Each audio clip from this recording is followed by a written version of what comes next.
Assalamualaikum warahmatullahi wabarakatuh. Wabarakatuh Buya. Assalamualaikum warahmatullahi wabarakatuh. Afwan Buya mau bertanya. Ada orang yang mengucapkan kata-kata seperti ini. Saya sih sudah gak terobsesi masuk surga. Di neraka juga gak apa-apa. Di sana juga saya punya banyak teman. Apakah pernyataan ini membuat dia keluar dari iman Buya? Mohon nasihat untuk kami semua Buya, cara menghadapi akhir zaman yang penuh dengan fitnah ini Buya. Terima kasih. Bismillah.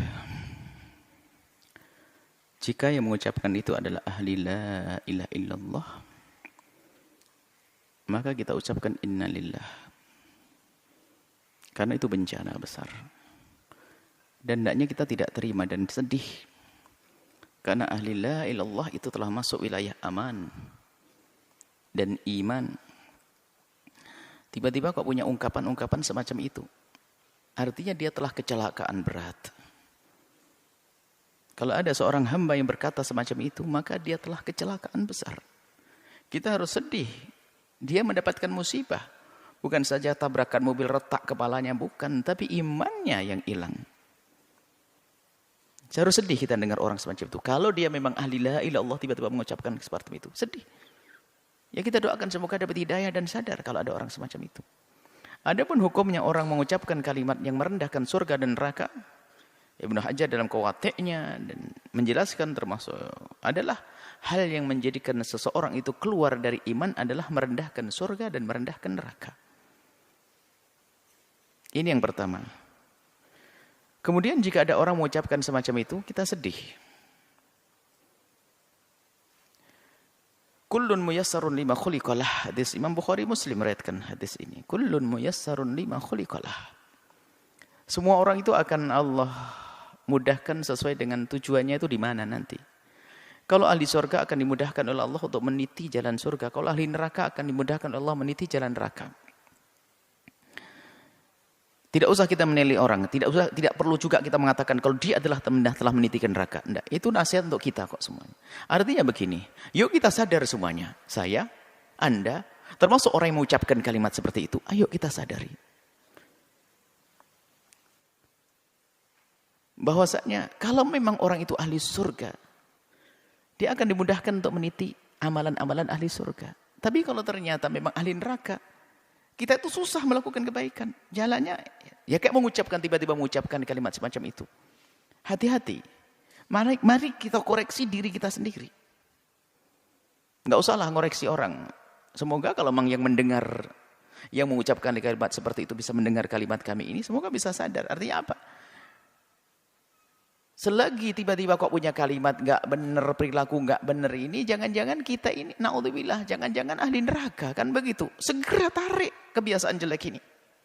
Jangan sampai terus berlanjut dengan merendahkan neraka, merendahkan surga dengan kalimat ini. Sebab apa? Tanda-tanda ahli neraka ya seperti itu. Dari omongannya menghantarkan neraka, apalagi mengatakan sudah nggak terobsesi lagi dengan surga tidak ini. Wah ini bahaya banget. Artinya ya, cuman kita tidak boleh menunjuk di ahli neraka, akan tapi siapapun yang punya perilaku, ungkapan semacam itu, ini artinya adalah muyassarun, dia dimudahkan menuju neraka, kalau memang tempatnya adalah tempatnya neraka. Naudzubillah. Maka yang ada sedih kita dengar orang yang mengaku dia beriman tiba-tiba seperti itu. Karena apa? Dia lepas. Dan rel kemuliaan dia telah lepas. Ini kemudian selanjutnya. Sangat berbahaya sekali jika ada orang sudah tidak percaya dengan hari pembalasan. Oh bahaya sekali. Dan Anda pun jangan bergaul dengan orang yang semacam itu. Karena urusan Anda dengan dia hanya untuk kepentingan dia saja di dunia. Karena dia tidak pernah berpikir kemaslahatan nanti di akhirat. Sehingga dia mungkin berbuat apa saja. Apalagi yang merendahkan neraka. Siapapun kalau sudah menganggap neraka bukan sesuatu yang menakutkan. Bukan menganggap bahwasanya di situ ada murka Allah. Kalau orang sudah menganggap neraka bukan tempatnya murka Allah, maka ketahuilah apa yang terjadi. Kalau itu dengan keyakinan, kalau orang yang mengatakan seperti itu dengan keyakinan memang dia tidak takut neraka, apa yang terjadi? Dia tidak akan menghindar dengan satupun dari dosa. Semua dosa akan dilakukan. Kenapa? Dia nggak takut neraka kok. Maka paling bahayanya manusia kalau sudah tidak percaya dengan hari pembalasan atau meremehkan hukuman di hari pembalasan. Karena apa? Bagi dia apapun yang saya lakukan saya tidak peduli dengan pembalasan. Na'udzubillah. Maka manusia ini adalah paling bahaya manusia. Suaminya akan ketakutan, istri akan ketakutan. Karena apa? Dia bahaya. Dia bisa melakukan apa saja. Karena apa? Bagi dia neraka enteng. Anda mau jual beli dengan orang ini, oh dia bisa saja menipu Anda. Kenapa? Oh, dia tidak peduli kok. Menipu bikin masuk neraka, mau saya cari, teman saya banyak di sana. Urusan yang lainnya, culas, bohong. Mengambil haknya orang lain, zina, segala macam. Bisa saja dilakukan. Kenapa? Karena dia sudah tidak peduli dengan neraka. Bahaya sekali manusia semacam itu. Makanya hendaknya jika ada orang semacam itu, yuk kita tolong, kita sadarkan. Bahaya sekali itu. Dan ini nggak perlu orang semacam itu, perlu kita bela, kita na'udzubillah. Justru cara membelanya adalah yuk kita ingatkan, saudaraku kalau tidak laki-laki, saudariku, ayo jangan lakukan itu, bahaya itu. Dan orang ini sudah bayangkan, kalau orang masih percaya dengan hari pembalasan, ada hitungannya nanti di akhirat, ada pertimbangan ya. Kalau aku melakukan nanti dibalas, melakukan nanti dibalas oleh Allah. Dia akan ada remnya. Tapi kalau sudah nggak takut dengan neraka, tidak punya rem sama sekali. Bahkan juga tidak ada kerinduan melakukan kebaikan. Kenapa? Dia nggak peduli dengan surga kok. Mau melakukan kebaikan nggak ada. Saya akan berbuat baik kalau dia ada keuntungan buat saya sekarang. Makanya apa yang dilakukan? Pamrih semuanya. Tidak akan tulus dia. Maka bahaya orang semacam ini. Na'udzubillah. Maka ayo kita doakan jika ada orang-orang semacam ini. Semoga Allah memberikan hidayah. Sedih kita. Bahaya sekali duduk.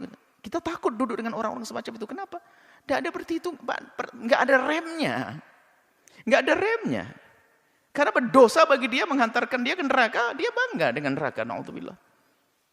Atau memang sudah tidak punya iman dengan neraka. Masya Allah.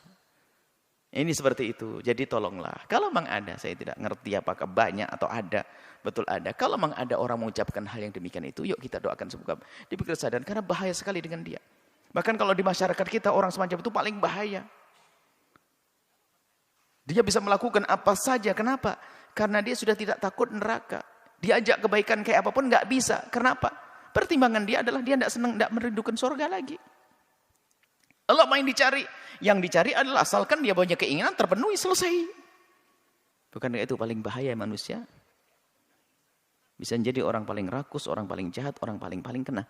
Kalau tidak segera dia sadar. Maka kalau ada orang-orang semacam itu dari umat la ilaha illallah, kita doakan semoga Allah beri kesadaran. Karena dia bahaya sekali. Bahaya sekali. Bahaya sekali. Dan nular penyakit ini. Apalagi jika ini dilakukan oleh seorang tokoh. Seorang tokoh besar misalnya atau orang yang punya ketenaran mempengaruhi ke bawah semuanya. Maka jangan sampai kalau memang itu seorang ustadz tiba melakukan guyonan begitu akan kagum atau seorang apa saja. Kalau ini akan mempengaruhi, na'udzubillah. Kalau dia punya nama akan terpengaruh orang lain lebih banyak yang tersesat, na'udzubillah. Maka kami ingatkan kepada siapapun hati-hati dengan orang-orang semacam ini. Pertama doakan dan jangan dekat-dekat. Jangan berurusan dengan mereka. Karena apa? Dia punya racun yang membahayakan. Karena apa? Dia sudah tidak takut neraka. Nggak ada remnya. Kalau dia punya kekuasaan akan habisin semuanya demi kesenangannya. Kalau dia punya keahlian akan dihabiskan keahliannya untuk menuruti kesenangannya. Nggak ada hitungan surga, nggak ada hitungan neraka. Itu manusia berbahaya. Semoga Allah menjaga kita semua. Menjaga iman kita semuanya. Dan semoga semua yang kita lakukan di dunia ini diridhai oleh Allah, dan Allah pilihkan jalan yang Allah ridhai. Yang pelaku dosa Allah ampuni, dan siapapun yang kepleset lesannya salah, semoga segera sadar sehingga kembali. Allah Maha Kasih kok. Maka kalau orang-orang yang mengatakan semacam itu, pintu maaf Allah luas. Segera minta maaf dan tanamkan rasa takut ke neraka, rindukan kepada surga dan ridho Allah Subhanahu wa taala, maka setelah itu apa? Anda akan diampuni oleh Allah dan selesai kisahnya. Jangan teruskan dengan sifat-sifat sombong dengan surga yang tidak lain adalah sombong dengan Allah kepada Allah Subhanahu wa taala. Sombong dengan neraka tidak lain adalah sombong kepada Allah Subhanahu wa taala. Na'udzubillah.